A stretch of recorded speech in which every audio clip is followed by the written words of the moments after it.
and ultimately I went with George Smith.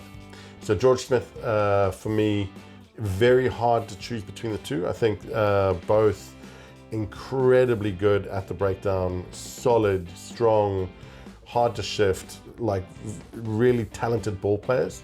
But for me, I think George just was a more well-rounded player. He was, I think, better in the ascendancy. He had more ball skills. Again, hard to argue, mate. I think the folks out there in YouTube land will 9 out of 10 will agree.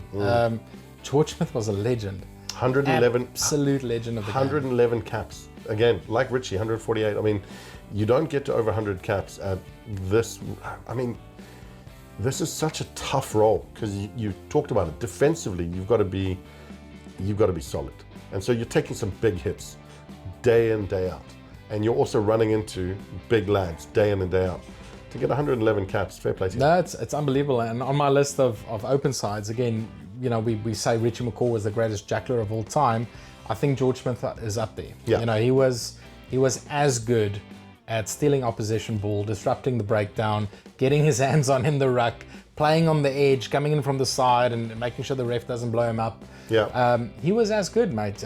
Maybe, you know, Richie brought a little bit more in terms of athleticism, but George Smith could run with the ball. I remember a very famous try that Brendan Cannon scored against the Springboks in 2002, where George Smith from a line out ran through for 50 meters and we couldn't catch him. Yeah, really quick. He was very athletic, great defensively. Again, everyone remembers him as a turnover king, but defensively he was faultless. I mean, he was strong in the tackle. So that, for me, that's what it came down to. It came down to those guys that I mentioned: Sam Warburton, Heinrich Brosseau, David Pocock, all amazing turnover specialists.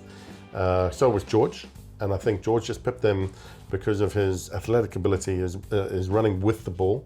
So not just the defensive side, and the other names that I mentioned as well, all in their own right, really, really good with the ball in hand. But I think he was superior. Yeah, no, absolutely. Can't fault you there. I love it, Georgie Smith.